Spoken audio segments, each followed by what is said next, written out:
сайн байцгаана. Өнөөдөр бүгдээрээ Teenage Brain гэдэг номны талаар ярилцсан. Уг номыг Francis E. Jensen гэдэг хүн бичсэн байгаа. За, уг номны гол зорилго нь бол хүүхдтэйгээ харилцаж, хүүхдийн тархины хөгжүүл, за тэгээд тархи нь ямар хүчтэй болон ямар эмзэг талаар яагаад ийм хэцүү зүйлүүд өсвөр наснд гардаг талаар дурдсан байгаа. Тэгээд хүүхдтэйгээ ярилцаад ямар дарааллаар ямар арга барилаар харьцуул илүү боломжтой вэ? Юу чухал вэ гэдэг талаар ярилцсан байгаа. За энэ номонд болохоор өсвөр наснд бидний мэддэг бага насндаа өвөнд ордог бидний хэлдгэр зөөлөн чихтэй хүүхэд гэж ярьдаг. Тэр хүүхэд нэг л өдөр ингээд огт танихгүй шиг өвгөнд орохоо болцсон. Таны хэлж байгааг сонсохгүй тэр байтугай хэлж байгаа үг зөвлөмж биш те өөрт нь халтж байгаа маягаар маш эмзгээр хүлээж авдаг. Зан авир нь маш тогтворгүй. Заримдаа ингээл нэгэл заримдаа болохоор уурлал зан авирын өөрчлөлт ихтэй болсон байдаг. За тэгвэл энэ нь бол заримдаа ингээд эцэгхэд бол маш хэцүү байдалтай хүүхдтэйгээ ойлгохгүй яагаад нь ойлгохгүй мэдээж өсвөр нас болж байгааг нь бол ойлгочих гэсэн яг цаана юу болоод байгааг сайн ойлгохгүй юм байна.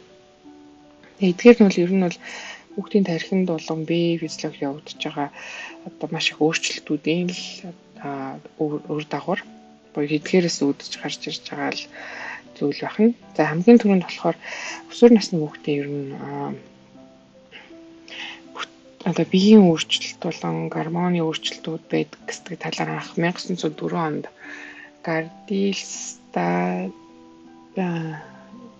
Stahl гэдэг хүн биччихсэн байна. Энэ хүн болохоор хүүхдийг бол том хүнээс ялгаатай гэдэг талаар анх биеийн өөрчлөлтүүд олон гормоны өөрчлөлтүүд явагддаг талаар бол анх дурдчихсан. Тэгээ орчин үед бол энэ талаар бол маш сайн мэддэг болсон байгаа. Эдгээр шинэ гормоны өөрчлөлтүүд нь биеийн өөрчлөлтүүд нь хүүхдийн зан байдал нь бол бидний таамаглашгүй үйлдэл гаргах гол шалтгаан болж ирдэг байна. За тэгээд хүүхд болохоор мэдээ сэтгэл зүйн тал дээр бас нэлээд олон өөрчлөлтүүд ажиглагддаг.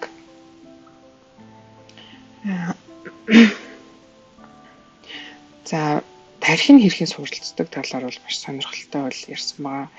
Энэ нь болохоор тархи хөл өөрөө маш хүчтэй юм эргэтэн тэр утгаараа өсвөр наснд бол дөнгөж шинээр маш их зүйлийг сурж мэдэж авч идэг учраас development буюу тархины хөгжил нь явж идэг учраас хүүхэд маш хурдан шинэ мэдлэгийг шинэ зүйлийг сурдаг. Тэр дундаа хүүхэд алдаа туршиж үзээд алдаа гаргаад тэрнээсээ илүү ингээд суралцаад явдаг. Насан турш үнтэй харьцуулах юм бол тархины цагаан эдэс нь маш их байдаг. Эсвэргээрээ илүү боловсрсон гэх юм уу те илүү туршлагдсан саарл эдэсүүд нь хэмжээгээр илүү бага байдаг. Тэр утгаараа тархины хэдийгээр шин зүйл сурахтаа маш хурдан хүчтэй боловч эмзэг байдаг. Ямар нэгэн амьдралын туршлагаараач тэр асар бага учраас өөртөө эцэгнэр ирдэг шүү дээ. Өөрт муу шийдвэрүүд гаргах тийм эмзэг байдалтай байдаг бахны. За тэгэхээр хүүхдүүдээ ер нь бол туршиж үзээд өөрийнхөө хэмжээнд аюулгүй алдаа гарах тэр боломжийг нь бас олгож явах хэрэгтэй. Тийм хүүхд яагаад гэвэл хүүхд алдаанаасаа хурдан сурдаг.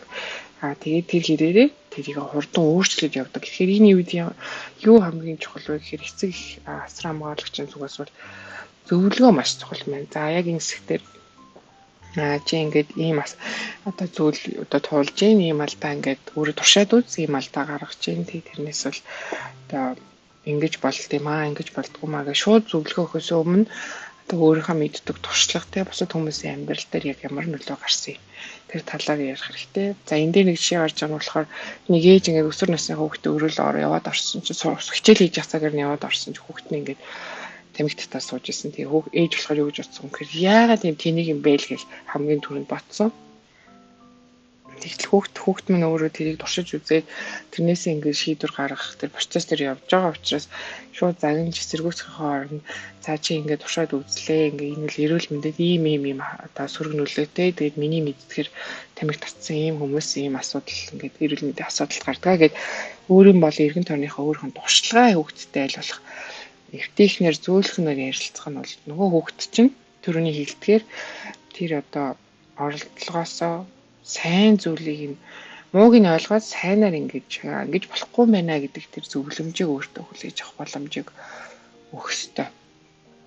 Тэрнээс шууд эцэгнэр яадаг гэхээр ихэвчлэн одоо шууд эсэргүүцэхтэй ойрлох ч юм уу эсэргүүцээд ингээд хүүхдээ буруу шаах чи яагаад ийм үйл гарч байгаа би чамайг ингэж те өсгөж өмөрлөж явах чинь чиний төлөө инглээ ярьлаа гэд маш олон зүйл бол хүүхдүүд рүүгээ ярьж дайрдаг. Энэний оронд хүүхдтэйгээ ингээд open dialogue гэдэг энэ ном дээр ингээд нээлттэйгээр ярилцаад үзэх нь илүү үр дүнтэй. За энэ дээр болохоор хүүхдтэй бол шинэ Ferrari машинтай бол зүйрлж байгаа. Яагаад тэгэхээр Ferrari машин маш хүчтэй, маш сайн хийгддэг.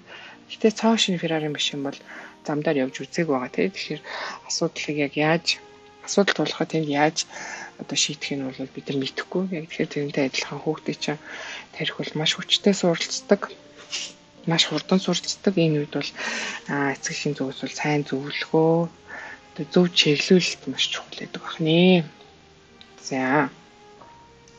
За дараагийн хэсэг нь болохоор нойрны талаар ярьж байгаа. За энэ үед болохоор хүүхэд бол маш олон цагаар буюу 8.5-аас 9.5 цаг унтах хэрэгтэй гэдэг энэ зөвлөгөө эрүүл мэндийн газраас өгсөн зөвлөгөө гэдэг. За энэ дээр бол Америк зохиолчлоо. Америкт бол хүүхдүүд унтчаар 9 насныхан бол 6.5 цаг унтж байна. Энэ бол ингээд sleep deprivation буюу одоо нойрны дутагшилд ороод энэс үүдэлтэй стресс, за тэгээд сэтгэл хөдлөлтөө одоо сайн хянахгүй чад сэтгэл хөдлөлтөө буруу шийдвэр гаргах зэрэг асуудлуудыг одоо дагуулдаг. За хүүхдүүд нойрноос маш их хичээл одоо шаардлага өндөр байдаг учраас тэрийг даван тулж ингээд энержи дринк уудаг, кофеин хэрэглэдэг ч юм өөртөө ингээд дараагийн одоо хэрэггүй дадал зуршлыг бий болгох энэ нөхцлүүд бүртгэх гэдэг.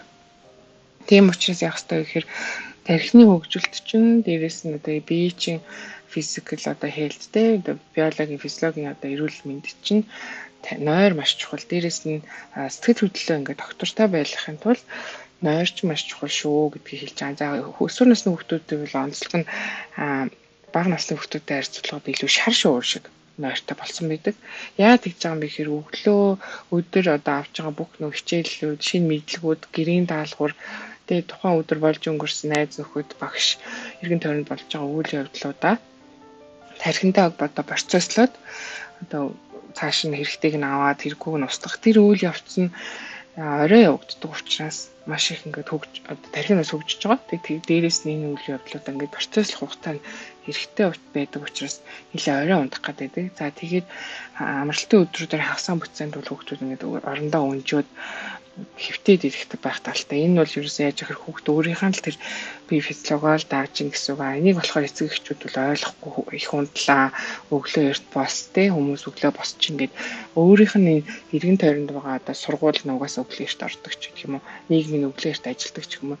Энэ өсвөр насны яг тэр одоо тархины хөгжил хэрэгцээтэй байгаа тэр нойр орой явагдаж байгаа тэр процесслж байгаа процесс төр ямар ч уялдаагүй буюу эсрэгээр ажиллаж байгаа учраас хүүхдүүд ерөнхийдөө нойрны энэ дутагшилд орох гэдэг. За энэ нь яаж байгаа гэхээр эсрэгээрээ одоо батг гарах, за суралцах чадвар буурах, асуудал шийдвэрх чадвар нь буурах, за цаашлаад бүр угшраад ирэх юм бол чихрийн шижинтэй болно өндөр цусны даралт, илүүдэлчин гэх юм сөрөг үр дагавруудыг бол дагуулждаг байна.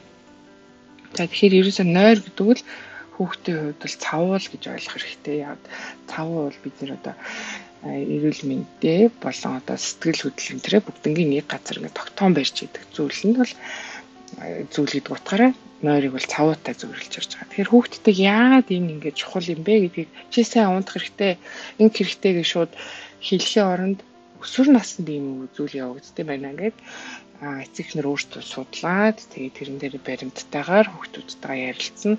Тэгээ одоо чи энэ дадал зуршлыг зөв нойрыг аваад сурчих юм бол чиний тархин дотор явж байгаа бие физиологид явж байгаа энэ олон өөрчлөлтүүд, гормонууд их учраас чамд нойр сайн хэрэгтэй.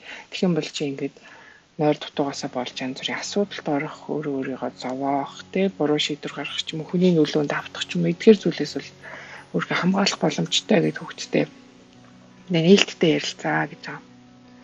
За дээрэс нь бол донтолтын талаар бас гардаг. За энэ дээр бол хүүхдүүд насанд хүрэх хүүхдтэй харьцуулахад бол донтолтонд өртөх магадлал маш өндөр байдаг. Одоо жишээл тамхинд 4,000 ингээ химийн бодис байдаг. Тэдгээр бол ихэнх нь хортой байдаг. За гэтэл энэ хортой бодисыг ихэнх хүүхдүүдээр 80% нь тийм энэ бол мэдээж Америкт явагдсан судалгаа байгаа. 80% нь бол 18-наас өмнөх настай ингээд ямар нэг хэмжээгээр туршаад үтцсэн байх жишээний. За архиталт байна. За болон бусад одоо донтолтуудыг бол хүүхдүүд бол ерөнхийдөө эргэн тойронд нь их явагддаг, мэддэг.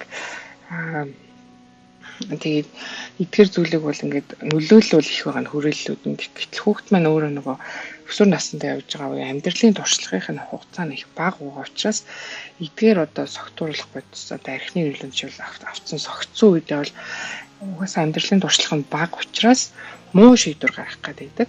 За тэгэхээр энийг бас цэцэг их нь хүүхдүүдтэй хэлэх хэрэгтэй. Чиний тархины бүтцтэй өөрөө угаасаа хангалттай ингээд хөгжөөгүй байгаа учраас шийдвэр гаргалтын тэр хэсэгтэй бол одоо холбоос тэ коннекшн бол сайн үүсээгүй учраас өөрөө ирэхгүй чи ингээд согтсон үедээ тухайн үед бол чам зөв юм шиг боловч буруу шийдвэр гаргах бол илүү өндөр байдгаа гэдэг. За ийм одоо байдлаар хүүхдүүдтэйгээ нийлдэхтэй ярилцах нь. За digital device би одоо сүүлийн үед бол маш их одоо дэлгэцийн хамааралт онцлог гэж ярьж байгаа. Энэ бол одоогийн өсвөр насны хүүхдүүд бол яг дэлгэцээс хамааралтай бол эхний одоо үе тий generation гэж ярьдаг үе байгаа. Тэгэхээр хүүхдүүдтэй энэ бол ерөөсөө л таймх хэрэгтэй адилхан биднэрт ингээд маш их онцлогыг бий болгодог. За тэгээ амьдралаас бүр ингээд нийгмээс таслаад тий яг тэр ертөнцийн л ингээл амьдрахгүй болохгүй юм шиг юм хамаарлаг үүсгдэг бас нэг төрлийн донтолт шүү гэдгийг нь бас баримттай нотлохотой хүүхдүүдтэй ярилцах юм бол илүү одоо үр дүнтэй.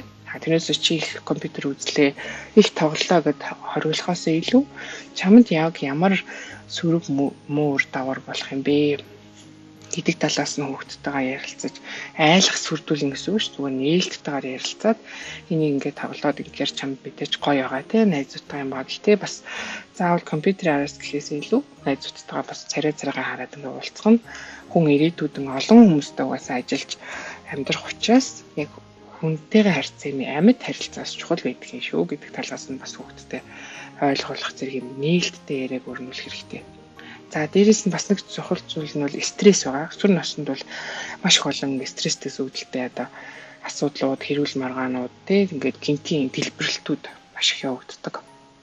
За энэ маань ер нь юу болоод байгаа юм гэхээр нэгдүгürt бол дотроо хүүхэд өөрөө бол маш их дотоод сэтгэл хөдлөл тий төрөний нөгөө тархины болон гормоны одоо өөрчлөлтүүдтэй холбоотой маш их сэтгэл хөдлөл зүйлүүд явагдаж байгаа бол гадна талаас нь бас одоо нийгэм тий эргэн тойрон сургууль багш найз нөхдөс хамааралтай маш олон зүйлүүд явагдаж идэг. Эдгээрээс үүдэлтэй бол стресс бол маш өндөр байдаг. Тэгээ юугаараа яг онцлог юм бэ гэх юм бол хүүхдүүд илүү тархиныхын бүтцээс болоод аюулыг аюу хүн дээр хүлээж авдаг одоо илүү одоо томоор гэх юм. Тэр нь яагаад гэдэг юм бэ гэхээр тэр frontal lobe гэдэг тархины тэр шийдвэр гаргадаг ухаалаг шийдвэр гаргадаг тэр хэсэгтэйгээ холбоос нь угаасаа бага байгаа. Одоохондоо үүсээг. Одоо монголоор л нөгөө бор тархины хөгжөө гэж ярьдаг. Тэр нь бол бүр ингээд тархины хөгжилтэй шинжлэх ухааны дагсаа ингээд бүр тодорхойлоод гараад ирсэн. Тэр холбоос ч бага учраас чамд ямар нэгэн ингээд зүйл аюул занл тэр бол маш томоор ингээд стресстэйгээр маш ихээр ингээд зүгээр ингийн хүнтэй тасан турштай харьцуулахад маш илүү томоор ингээд хүчтэйгээр орж ирдэг. За тэр нь бол нөгөө амигдала гэдэг айцыг одоо стрессийг зохицуулдаг үед нөхөр бол стресс үед бол адреналин ялгаруулдаг. Тэгээ тэр адреналин ялгаруулж яаж юм гэхээр ерөөсөө тухайн аюулд ингээ хүүхдийг бэлтжийдэг. Тэгээ дээрэс нь тархинд байдаг одоо насанд хүрэгчдэд их байдаг тэр майолин гэдэг тэр уург бол хүүхдүүдийн тархинд бол бага байдаг, баг үүсээгүй байдаг учраас тэр айцыг болон одоо frontal lobe гэдэг шийдвэр гаргаж байгаа тэр тархины чухал хэсгүүдтэйгээ холбоос нь тэр уурганд бага учраас ерөөсөө бага угаасаа холбоос муутай байдаг. Тэр утгаараа цаанаасаа одоо яг тухайн одоо бие физиологийн онцлог нь хүүхдүүдийн тархины хөгжил нь бол муу биш, яг хөгжиж яваа учраас ийм онцлогтой учраас хүүхдүүд ерөөсөө маш их кортизол ялгараад маш их сэтгэл хөдлөл ингээд стрессүүд ингээ үүсчихэд учраас сэтгэл хөдлөл ингээ зохицуулах чадвар бол муу байдаг байна. Тэгэхээр эдгээр одоо биологийн онцлогийн хүүхдүүдтэй хийлээд ийм баримт байна. одоо ийм асуудал байдгаа гэдгийг хэлэх хэрэгтэй. За тэгээд энэ кортизол өндөр байгааг ерөөсөө илэрлэл нь бол хүүхдүүдэд одоо байнгын санаа зовлоо. Одоо манайхан ярьдаг айгу нэг ингээл гуйнаал нэг баярлал айгу тийм нэг хүүхдүүд бол эмо гэж ярьдаг штеп. Эмо байх те эсвэл ингээд сэтгэл төвшил маш их илэрх одоо би ингээд энэ битгээд ингээл одоо бусдад өөрийгөө харьцуулах ч юм эсвэл ирээдүйн тухай хийх бодох ч юм уу. Иймэрхүү сэтгэл төвшил их илрээд идэг. Энэ ерөөсөө нэг кортизол таавар бол маш их ялгараад байгаатай холбоотой байх тий. За тэгээд тэгэхээр ер нь бол хүүхдийнхаа одоо эцэгхийн зүгээс яах хэрэгтэй гэхээр ямар нэгэн тийм гинтийн өөрчлөлтүүд явагдаад байна гэдгийг анзаарна. Хит их одоо унтаад байна уу, бага унтаад байна уу, эсвэл зүгээр ингээд найзуудтайгаа уулздаг гэсэн хүүхд найзуудаасаа холтоод уулзахаа болцсон байна уу гэх юм. Ийм гинтийн өөрчлөлтүүдийг аягуулсан анзаараад шаардлагатай үед нэг мэрэгжлийн хүмүүсээс санаа зовлуугаар тусалцсан авч сурах хэрэгтэй. Тэгэхгүй би л одоо миний хүүхд юм чи би мэднэ гэд бид нар мэрэгжлийн хүмүүс биш учраас заавал мэрэгжлийн хүмүүсээс тусламж зөвлөгөө авахыг бол зөвлөдөг. Яагаад гэхээр энэ үед хүүхдийн хувьд бол маш чухал одоо насанд хүрэх одоо тэр амжилттай тий насанд хүрсэн хүн болох тэр суур одоо манайхаар бол одоо суурийг нь зутгаж байгаа үе учраас энэ маш хариуцлагатай үе юм аа гэж цогч маань бол хэлж байгаа. За тэгээд энэ номны талаар бүгдээрээ илүү дэлгэрэнгүй уншиж судлах хэрэгтэй хэрэгтэй ах гэж бодож байна. За баярлалаа.